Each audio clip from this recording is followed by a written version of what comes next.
for our bilingual families. ကျမတို့အခုဒီ interpreter service ကိုဘယ်လိုလုပ်ရမလဲဆိုတာကိုကျမတို့ပြောပြပါမယ်နော်အခုဒီဟာကိုမစခင်မှာကျမတို့ဘယ်လိုမျိုးစပြီးတော့လုပ်ရမလဲဆိုတာကိုပြောပြပါမယ် So if you look on your screen, if you look down on the bottom where the green arrow is pointing, you see a little world globe symbol for interpretation.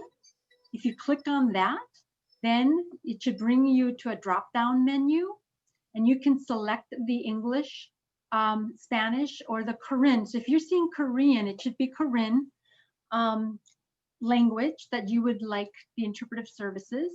And then if you go down to where the green arrow is, you can choose to either mute the original English audio, or you can keep the English on as well.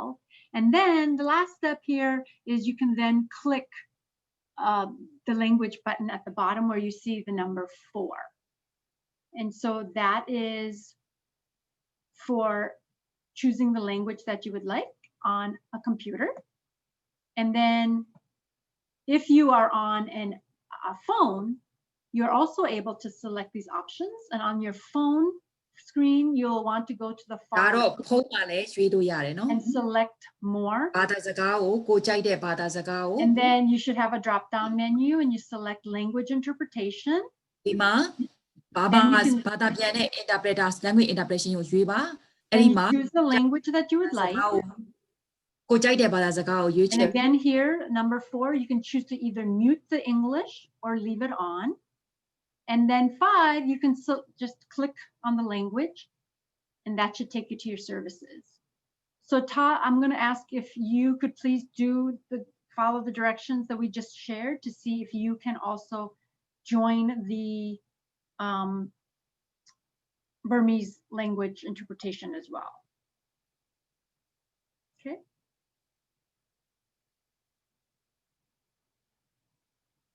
So Tai, you're muted. Are you able to join the Burmese language services now?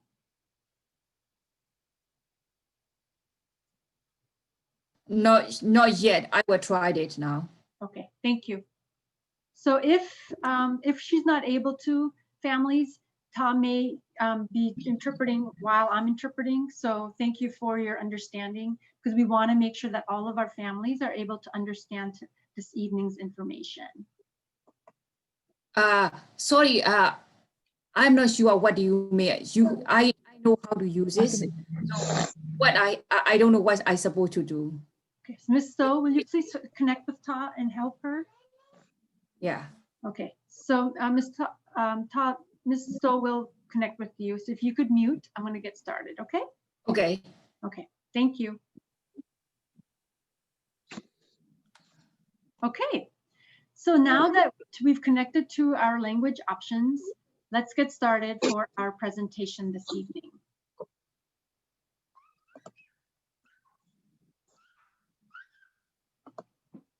All right.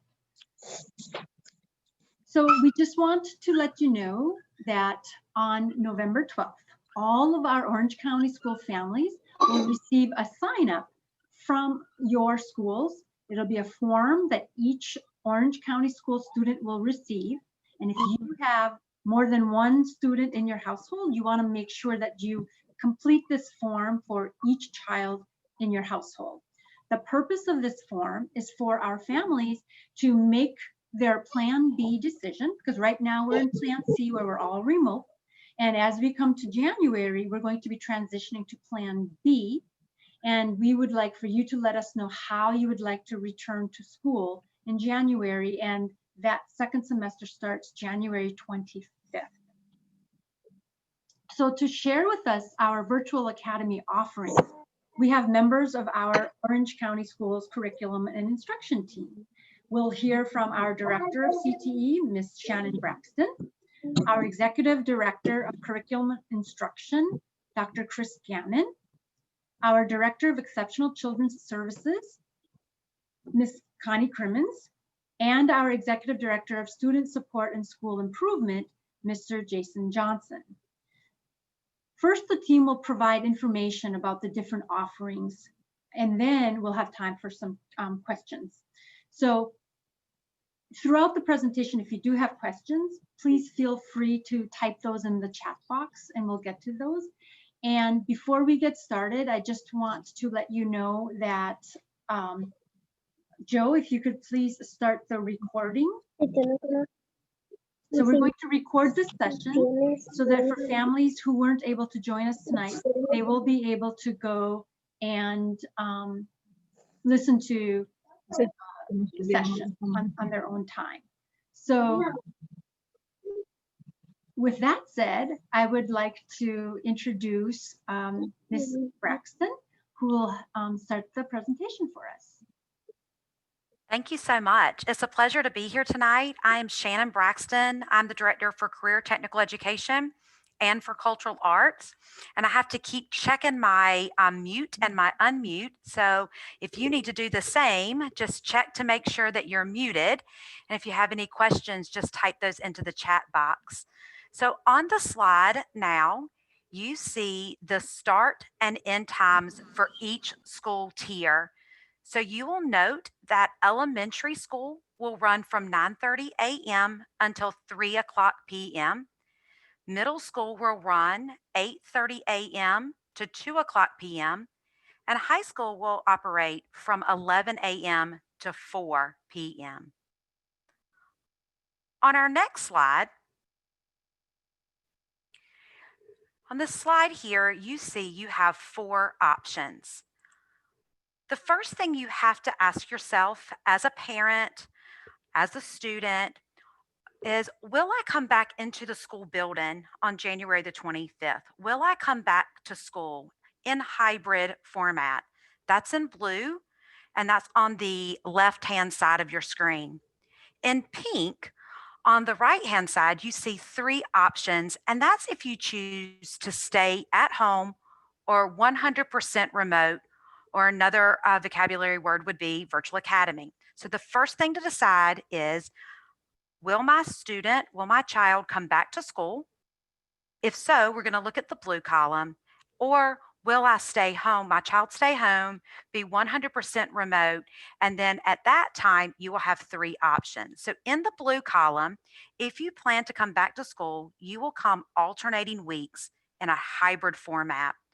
You will be 1 week in person and then 1 week remote. Our weeks will run Monday to Thursday, just as they've been doing this semester, with Friday being asynchronous for all. If you choose the stay-at-home model, you'll have 3 different options. On this slide, you will see a graphic of what it will look like in Plan B. So on the left, you see a hybrid in-person situation. The teacher's at the front of the room. The students are in person. Notice that the students are physically distanced. Notice that the teacher and the students all have on a mask. On the right-hand side, you see learning happening in the remote format. That could be hybrid remote. That would be your 1 week off if you're hybrid, or it could be 100% remote. And that's where you will access your curriculum with a computer. Notice that several of those in the graphics have on a headset like I do tonight with the microphone where they can hear the instructor, the teacher, and they can also speak with the instructor or with other students, either in the class or in small groups. This is a graphic of what it would look like when we transition to Plan B for second semester. On the next slide is very specific, your 3 options if you are staying at home, 100% remote, or in virtual academy. Notice that you have 3 options. K-12 have option number 1, virtual academy, that's mixed with in-person students. Option 2 is only available for kindergarten through 8th grade. Option 2 is virtual academy that's only or mainly virtual academy students. And note that that is only available for kindergarten through 8th grade. And then the last column on the right, offering 3 is available K-12. This is 100% virtual academy. It's self-paced. There's no daily interactions with other students, and it's using an online curriculum. Tonight, we're going to take some time to go into each one of these offerings for Virtual Academy. I am now going to ask Chris Gammon to take the next slide. All right, thank you, Ms. Braxton, and welcome everyone this evening. We're so excited to be able to share more information around our upcoming Plan B offerings. As Ms. Braxton and Dr. Dawson both noted, we do have several different options that you're going to be able to really study and learn more about this evening to help inform your decision here in the coming days and weeks. I do want to reiterate that what you're seeing on the screen right now are the virtual academy options. A couple of slides before, Ms. Braxton showed a picture of an in-class classroom with students also to the right side that we're learning from home. That is our hybrid Plan B, and that would be for students who are making that choice to come back to school. What I'm going to talk through are students who are making the choice to remain 100% at home. Within that, there are 3 options, as Ms. Braxton just noted. You'll see the visual on the left side of this screen, the Virtual Academy offering number 1. In that, there is a mix of virtual as well as in-person students, but your child would be choosing the 100% virtual option of that, where they would have day-to-day interaction with kids that are in the classroom, but they would remain at home for the duration of their instruction, and they would have a teacher that would be present to help guide them, not only synchronously, but also to guide them asynchronously as well. In the second offering, which you see in the center part of the screen, only for K-8 students, this is if they're making the choice to be 100% virtual, but would prefer not to be interacting with the in-class students.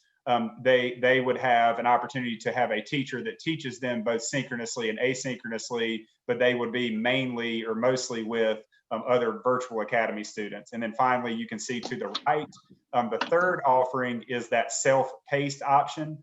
And that is for students who want to remain 100% self-paced and will not be interacting with peers through that option.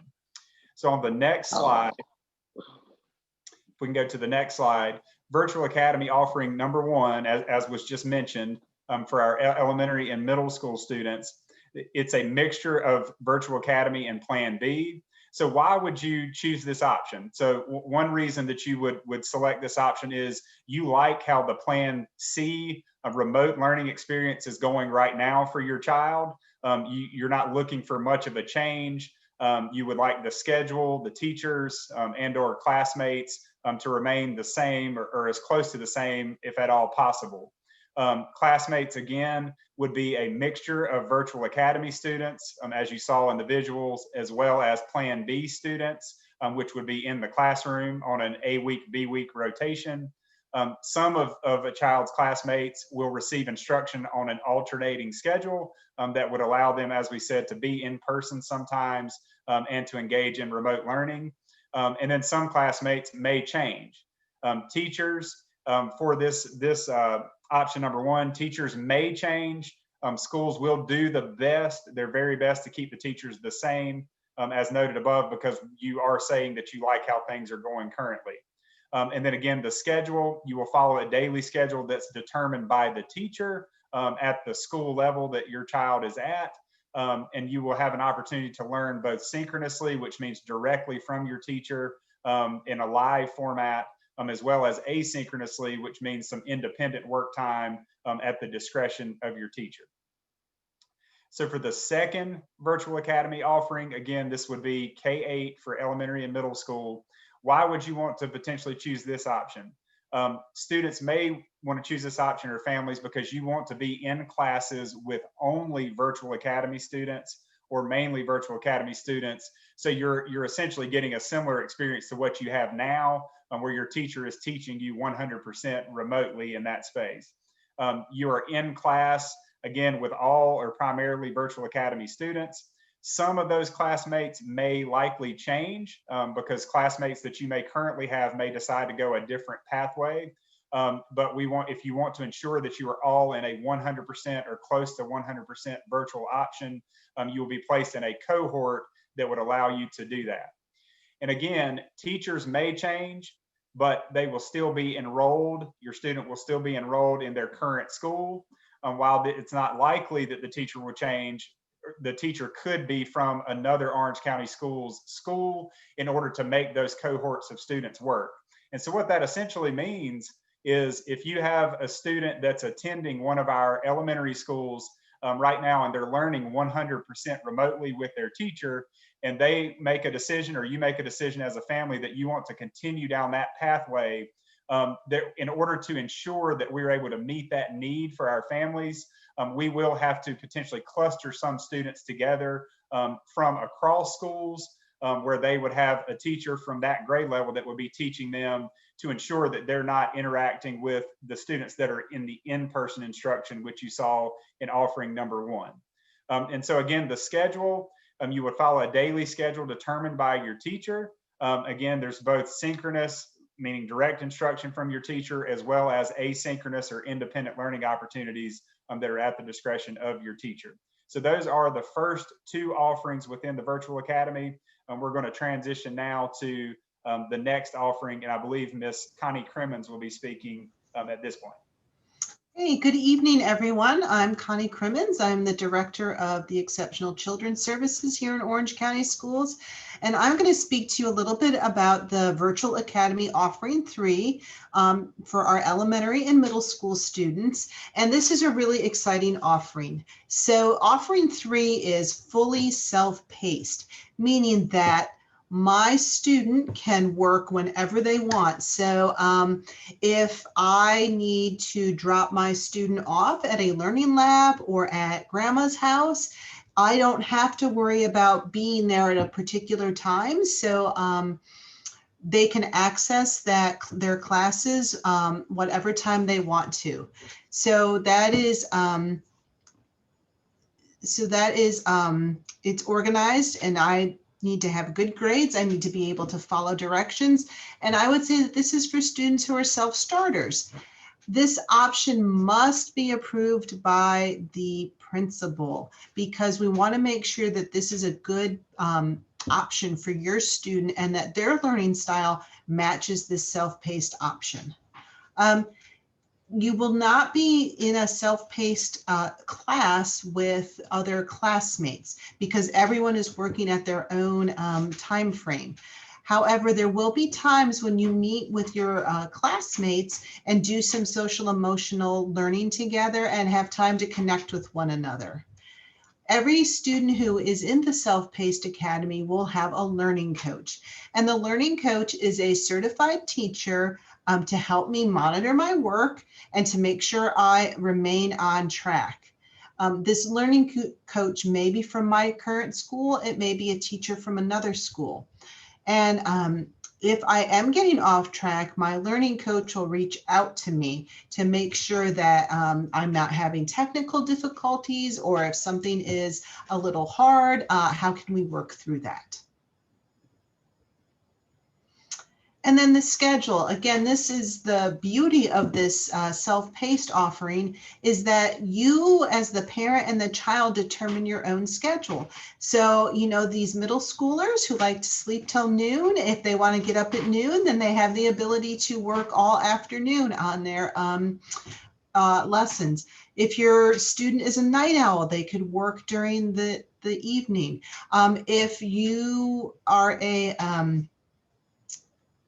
If you're a parent who works during the day and you really want to be there to monitor what your child is doing, then you have that opportunity as well to work together in the evening. And the curriculum. So if you're a student is a K-5 student, they will use the Calvert curriculum, or if they're a 6-8 student, they will use courseware, as well as having access to all the supplemental resources. So Reading Eggs, Math Seeds, Exact Path, Study Island. And it is important to note that although my student is on this courseware or in the Calvert curriculum, All of the students who are in the self-paced option still are responsible and must take the state assessments as well as the diagnostic assessments.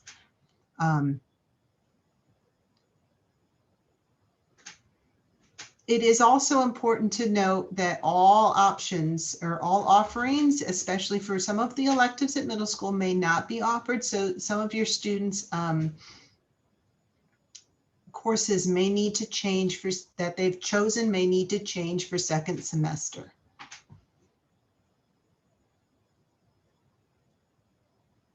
All right, and now I'm going to turn it over to Mr. Jason Johnson to talk about the high school options. And thank you, Ms. Bremer. I'm Jason Johnson, I'm sorry, Ms. Crimmins. I'm Jason Johnson, the Executive Director of Student Support. And I'm here to talk about the high school options. And what you will notice with the high school options, there is an alignment with the K-8 options. So in offering one, why this option? You would choose this option if you like how things are currently going and you don't want to change much. But if your student will be in a classroom with other virtual academy students all online and with Plan B students who are on the hybrid model, which means they will go in person 1 week and they will be remote the following week. Your second semester teachers will be based off of the courses that you've already selected. Your schedule may be similar to the schedule you currently have. You will learn both synchronously, meaning direct instruction, and asynchronously, meaning independently, on the discretion of your teacher. Next slide, please. So we're offering 3, which is really the second offering for high school because there's only but 2 offerings for high school. You can choose the self-paced option. This is for students who do not need a lot of interaction between students and teacher. And this option is really for students who are self-driven and can work independently. Please note this option must be approved by the principal. In terms of your classmates, you will not participate in scheduled instruction.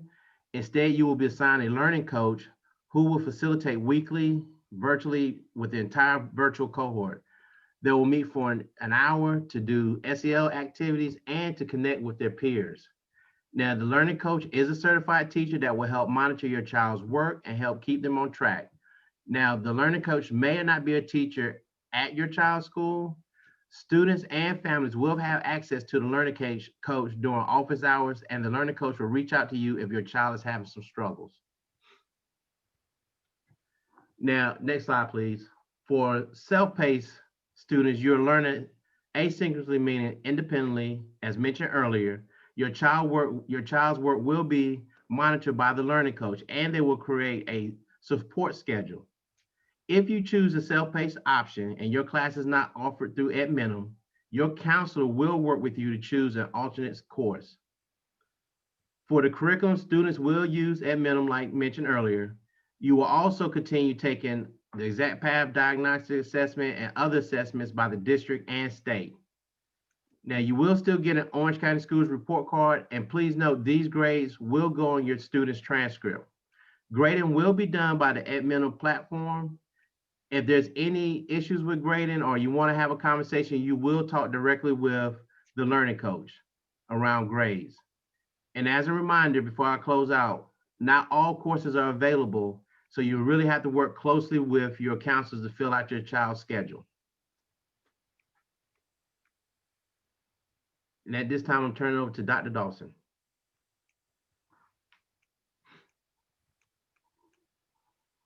Thank you so much. So that was a lot of information. And I know that we're watching our Q&A here, questions coming in, and I know that Ms. Stoll has been responding to some of the questions as we go. So I'm just going to scroll us back to the top, and I'm going to just read some questions. And as we do, our different members of our team will chime in and answer the questions. And I want to say that there was a question about before and after school. So sorry, I'm just trying to get back to the top here because there are a lot of questions coming in and we want to get to them as best as possible. So here we go. Will there be after-school options? So that's one of the questions that came in. So will there be after-school options? Mr. Johnson, will there be after-school options? Yes, Dr. Dawson, there will be after-school options And for community schools.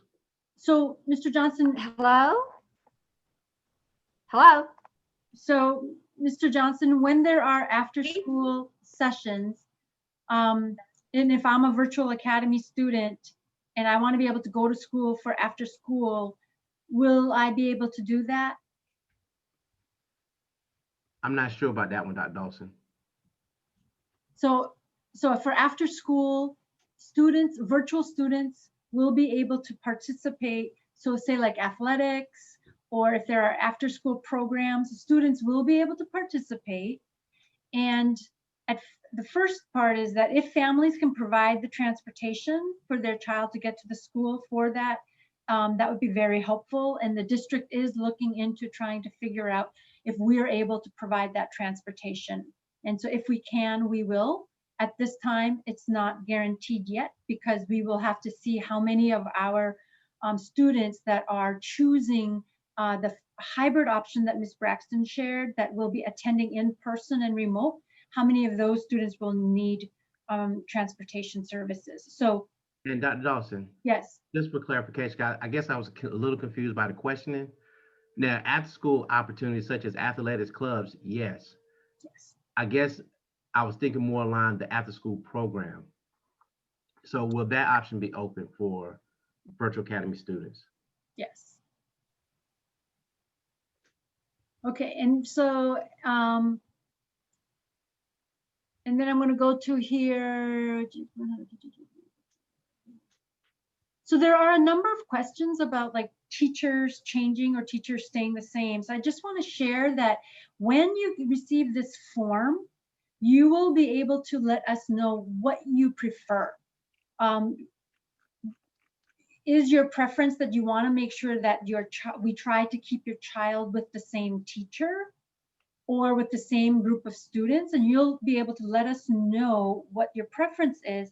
And once the schools know what the families are selecting, then they will be able to try to meet as many of your needs as possible. And we know the importance of relationships that your child has already developed with their teacher and their students. And so if you let us know that, you know what, I know that I want virtual academy, but I don't know which offering I want, but what I do know is it's important for me that my child stay with the same teacher. You will be able to let your school know that. And as the school teams are creating the schedules, they will do everything they can to meet your preference. And again, families, as much as we want to be able to give you everything that you want, just the way you want it, unfortunately, we're not able to do that 100%, and we're not able to guarantee you that 100%. We are going to do everything that we can possible to meet your needs, but there's so many factors, and it's very hard for us to be able to answer all of your questions that are coming in, because we will not know until families let us know what they're choosing, what we'll be able to do. Once we get your information, then we will be able to try to create the schedules and the groups of students according to what you're asking for. And we will do that as best as possible. So I just want to put that out there now, because I see a lot of your questions around, will your child be able to keep the same teacher? Will they be able to, so while we can't guarantee that right now, you will have the option in the form to let us know what your preference is, and the school teams will do everything possible to be able to meet your preference. So I'm going to just kind of give that. Yes, Ms. Braxton. Sorry, Dr. Dawson. I just wanted, I see several questions keep coming up, and I just want to reiterate to all the families tonight, because I'm struggling to keep up with the questions in the chat as well. We will take these questions in the chat and create a frequently asked questions document that will go out. So a parent had asked maybe could these questions be recorded, answered, and emailed out, and we certainly will do that, because as soon as I'm reading one question, like it pops up on me and I'm having a hard time keeping up. So I know that families are feeling that same way. We'll make sure we get these questions down and answer them in an FAQ document. Yeah. So here's another question. Is Virtual Academy offering one the same as what we're doing now? And how is this in-person learning? Or are you saying it's all sync learning online? So Dr. Gammon, will you be able to kind of explain offering one again, just a little bit? Yeah, sure thing, Dr. Dawson. And one thing that I wanted to capture, because I've seen a lot of questions in the chat just around the structure of that option one, especially from the teacher lens.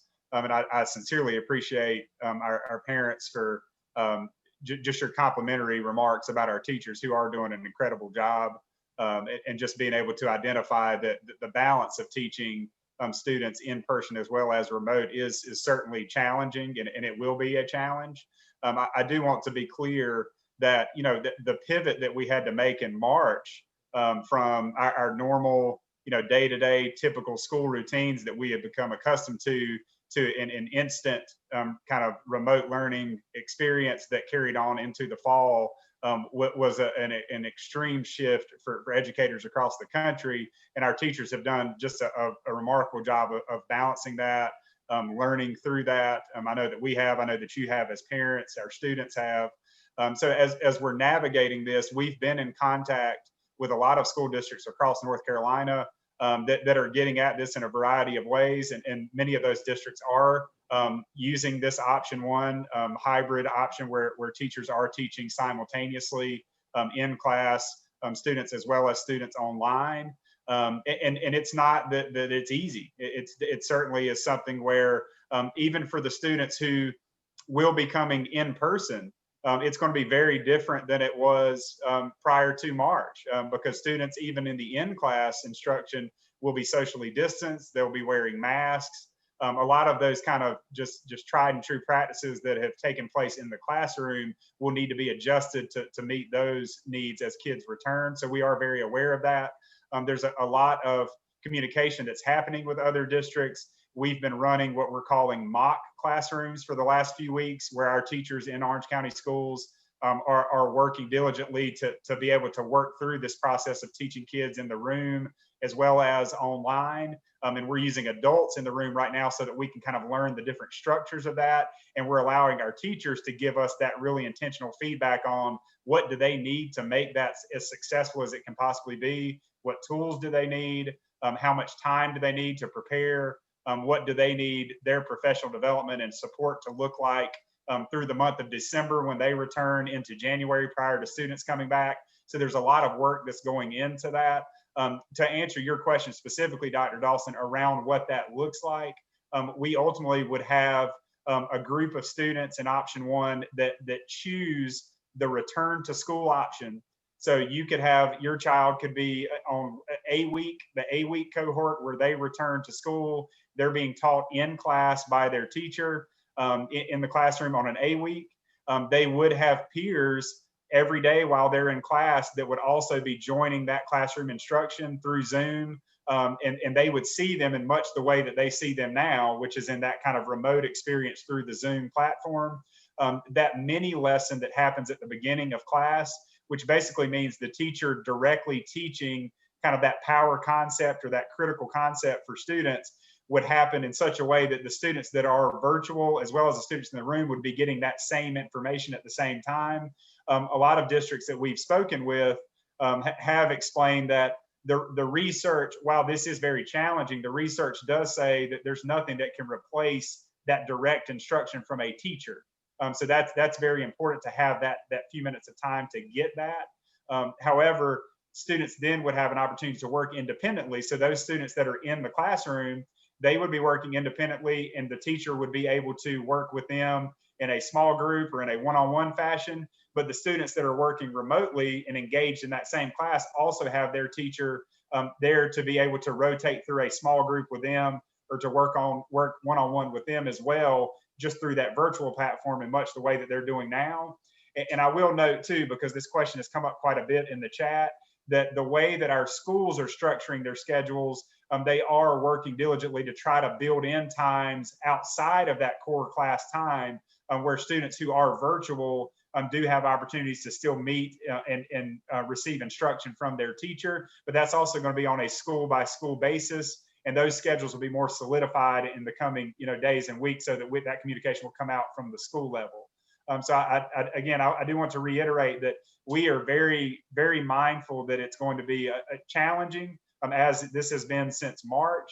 But we do know that there are other districts that have kind of charted this course that have been in Plan B since the beginning of the school year, that have been able to successfully navigate this. So we are leaning on their expertise. But we're also seeking input from you as our stakeholders, our families, as well as our teachers, so that we can make the best decisions possible through this process. So I thank you for that.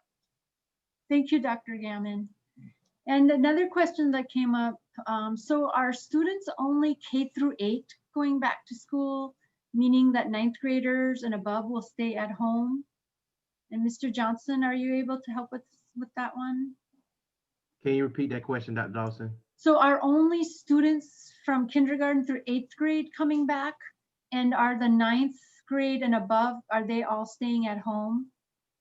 In January, no, 9th through 12th can come back as well. Now, if a student chooses to be self-paced, they will stay at home. Yeah. So all these options are open to all students K through 12. And so all students will be coming back, and will have the choice to come back in person in the hybrid, in person and remote alternating, or they can choose one of the virtual academy offerings. So no one gets to stay home and attend school virtually unless that's what they choose. So thank you, Mr. Johnson. And then there was a question around, should a student get COVID, will they automatically be put in the virtual academy? And I know Ms. Stowe responded to that. One of the things that's helpful about having this virtual option is that I just, would be able to stay in the option that I choose. So if I chose to go to school through the virtual academy, one of those virtual academy offerings, I would of course stay virtual. But if I chose to come back to school in hybrid, in-person and remote alternating, and say that I got COVID, or just that I'm not feeling well, maybe I have a cold, or maybe I have the flu and it's not COVID, but I'm not feeling well and I'm not well enough to go to school, I would just join the remote group until I'm feeling better. Or if I had COVID, that I'm cleared by my doctor, that I'm ready to go back, and then I can join going back alternating weeks. So that's that. So for high school, just to reiterate, we have offerings 1 and 3, but we're not able to offer 2, because when the high school principals looked at that option, and being mindful of what would it require of the high school teachers, because you see in high school, of course, as you know, there are many differences between what classes that are offered in high school, because we offer many more classes, because as we're preparing them for college or post-secondary studies, that students need access to many more courses. Also, the teachers who are able to then teach those courses, sometimes we have one teacher that teaches only one course. And so there are some limitations to what we can offer. And that's why we're saying for high school, we're not able to offer offering 2 at this time. Okay, so again, we're waiting to hear what our families are choosing. If something happens and there are other options that we can come up with creatively, of course we're open to that. But as of right now, we're not able to offer offering 2. So let's see here. Dr. Dawson, while we are yes. answering these questions, do you mind taking the presentation screen maybe to slide 6? maybe that would be something that, just because I see a couple of questions about the different, whether it's option 1 or option 2 or option 3. So maybe that might be the best slide. It's the one that has the blue and then the 3 pinks. Or on my screen over here, it looks a little bit salmon, purple and salmon. Is that one right? Cyan. Yes, there we Okay. go. Yeah. All right. So do you see any other questions?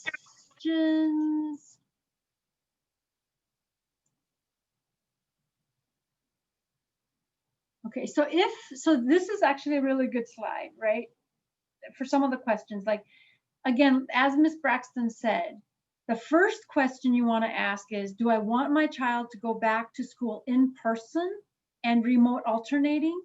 Or I don't want my child to go back to school in person at all. If you know that you do not want to send your child back to school in person at all for the remainder of the year, then you're going to take a look at all of the stay-at-home options. And those are the virtual academy offerings. So if you're in grades K through 8, your virtual academy offerings are 1, 2, and 3. And if you're in high school, your offerings are 1 and 3. So that was a question that came in.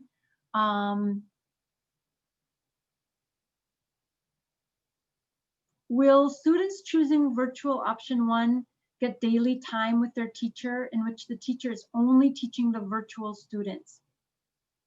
Or will they be watching a live class via Zoom with teacher in a mask, opposed to the teacher directly teaching in Zoom? So I'm thinking that what you're asking is, if you've selected the virtual academy offering 1, what that means is I have the teacher in a classroom, and then there's a group of students who are going in person and remote, and they're alternating week A, week B, like this, right? In person, remote. But I'm over here virtual and I'm not going in person, but I've chosen offering 1. What happens is I will attend class with the group of students that are always remote. So technically I will be able to be in the remote kids with all of my classmates every other week. So they're in person, I'm with the remote group. When the teacher is teaching, just like I'm here teaching, I'm teaching you virtually, but I have some kids here in person. So you're going to see me addressing you who are remote and my kids who are in person. Just like Dr. Gammon was saying, I'm going to give my direct instruction to the 2 groups. And then I'm going to say, okay, students, it's time for independent work. So kids who are at home remote, step away from your screen and do this task. And I'm going to give you that task. While you're doing that, that might be a time for me to say, okay, students in person, I am going to do small group work with you. But then I might flip-flop. And then I'll say, okay, students, you guys do independent work or small group, and I'm going to then come on and connect with my kids who are remote. So that's just one example of a strategy that a teacher might use to be able to interact with both groups of students. But another option might be that, you know what, I want my kids to mix and do small group work. So I could say, you know what, remote students and my kids in person, because they'll have their computers, jump on. I've created groups, small groups, and it could be a mix of my remote and virtual academy students working small group over here remotely, or even they could be mixed with kids who are in person. So there's a variety of strategies that teachers can use to make sure that all of their students, regardless if they are in the virtual academy, remote, or in person, that they get the teacher's attention for instruction, that they have the small group support from the teacher, as well as independent time for the student and student-to-student interaction. So there are many different ways, and these are the different types of strategies that our teachers are practicing to prepare. Some of our teachers to prepare to share with other teachers. So, you know, this is a great opportunity for us to try things and do things differently than what we've been doing. And because this whole virtual and remote learning isn't going to go away, but it gives us another way of how we can interact and teach and learn. So I hope that that helps to kind of explain that a little bit on that piece of it. I'm trying to say, are there, so there, if you're asking specific questions about, you know, can we have some discussion as to what the protocol will be if there is a positive case of COVID? So we're actually going to have 2 other sessions specifically around that. What will happen should there be a case? Just like we shared that information with the board last night, we're going to have 2 additional sessions. And before we close out the session, we will share with you what those dates and times are. So Ms. Stowe, I'm going to ask maybe if you could put that in chat, but I will also share that because I will have to go on a different screen to get that information for you. But we'll make sure that you have those sessions because the school district, we do absolutely have very specific protocols and guidelines in place. We are working very closely with our Orange County Health Department because they have very strict guidelines on what steps we need to take should there be COVID exposure, or if we have an actual case where someone is tested positive for COVID-19, or if there's a presumptive case. And then if there are multiple, we have very strict guidelines and protocols because your safety is of the utmost importance to us. So we absolutely will share that, and but that's a whole different session, and we want to be able to give you all the information that you need. Let's see. And So Dr. Dawson, yes. Ms. Stowe has placed the links or the information about the safety sessions that will be occurring, as well as a link to the board meeting from yesterday that also had some information on the safety protocols that are in place. Excellent. And that will also be available on our district website as well. So please make sure if you're not able to find it in the chat, because there are so many questions, it will also be on our website. So let me see what other questions. Could we speak to the staggered start dates for different grades?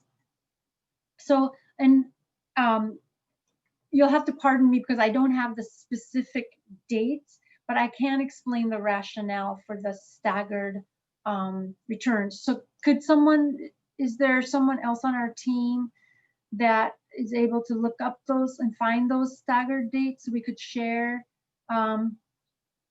But one thing that we've learned from other districts, because Dr. Gammon has shared, like we are, partnering and collaborating with other districts that have been in Plan B since August when school started. And so we're learning a lot from them as to best practices and what worked well and what hasn't.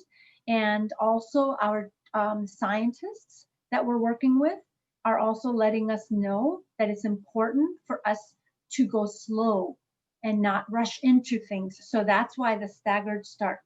And so we will start just certain grades at a time, get them acclimated, practice our protocols, and then once they get started, then we'll start the next group and then the next group. So, and schools will be sharing those schedules with you as well. But it's really important, and it's under the advisement of our doctors and our scientists that we not bring everyone back all at once, because we do not want to create unnecessary opportunities for exposure. This way too, students will receive proper guidance and training on how they need to come back to school safely. Practicing, of course, the wearing of our masks, our social distancing when we're in school, how we will do the screening as they enter school to ensure that they're safe.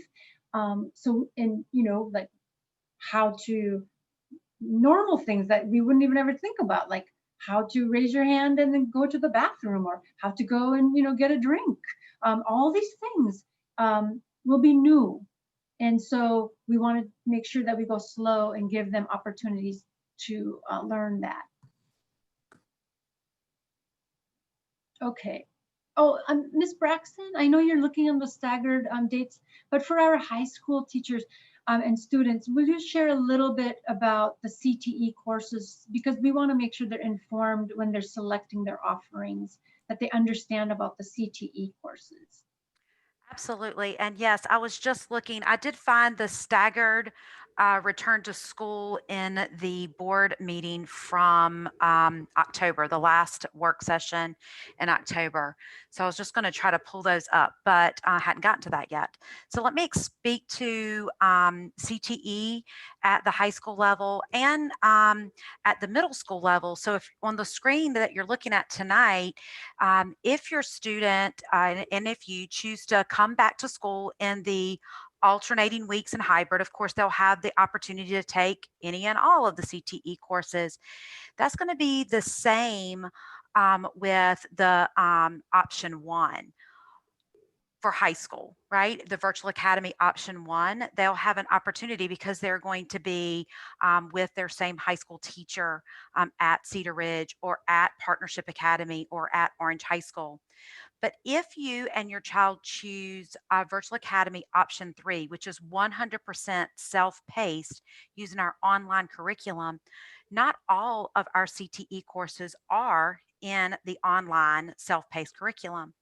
So what's going to happen with your student, if you choose that, is you may have to choose a different CTE course. And if there is a course that your child needs to finish, like they'll say your child's a senior and they need to finish that pathway and they want to finish that pathway, then we're going to ask that you work very closely with your student's counselor to make sure to see if there's any options. It may be that your child will come to or choose like offering 1 for that 1 CTE course so that that student can complete that pathway and get that specific CTE course with the high school teacher, either at Cedar Ridge, Orange High School, or Partnership Academy. So they can finish that pathway and get the course, the credential, and the experience that they want. Because as you can imagine, in the Virtual Academy option 3, where it's all self-paced, hands-on learning with the equipment in our CTE classrooms and labs on our school campuses won't be an option since it will be 100% self-paced. So I ask that you work with your student's counselor very closely, especially if you have that senior. And if you have a junior, you might want to start looking at that as well, just so that you can create that plan. Great. Thank you, Ms. Braxton. So just looking at some of these questions, we'll be staying in Plan C for the remainder of first semester. When January comes, we're transitioning to Plan B.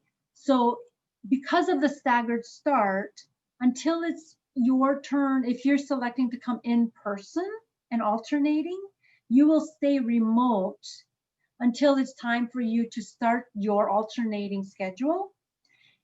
But if you selected one of these offerings for the virtual academy because you know you don't want your child going back to in-person, right from the beginning of semester 2, your virtual academy offering will start then. And what we are asking, because there's a question about, can you change your mind? What we're asking families is that what you select now is what you select for the remainder of the year. Because our students, as you know, and our teachers, they need consistency and as much stability as possible. So the school teams are going to be working really hard to meet your needs as best as possible and putting the schedules together for the second half of the year. And if families keep switching and changing their minds, that impacts everything. So that's also, it's really important that your child or your student has an opportunity to adjust to the new format and then get used to it and get good at it and to finish the year strong. So we are asking that what you select, you stay for the remainder of the year. Of course, if there are extenuating circumstances, you'll connect with your principal and see how we can help you with your circumstance. So, we are going to request that you choose for the remainder of the year. And another set of questions that I'm seeing is that, before you can feel confident in making your choice, that you would like answers to these questions. And so again, like Ms. Braxton said, we will get you the answers to these questions, and the window of time that you have before you complete the forms is, we'll be releasing the form November 12th, before the end of the day, or by the evening time. You'll have, I want to say, till November 23rd. Is that right, Ms. Stowe? That's correct. And I just want everyone to know, we will post all this on our website. This video, FAQ, all the links, everything. It'll be there tomorrow. Yes. Great. So are there any other questions that you're seeing that, Dr. Dawson, I don't know if you realize, but it's after 7. oh dear. And yeah, so we wanted to respect everyone's time, and we get onto this topic and we lose track of time. So I just want to reiterate what Ms. Stowe just stated, that we will grab all these questions out of the chat, create an FAQ, and we'll also link those. There's been several links that's been put in, so we'll make sure we grab those. And I did find those staggered schedules, so we'll make sure we put those in the staggered start schedule. So we'll make sure we'll put those in the FAQ too. Thank you all for attending tonight. Yes. Thank you so much. Thank you, Kevin Tarr and Casey, for translating. Thank you.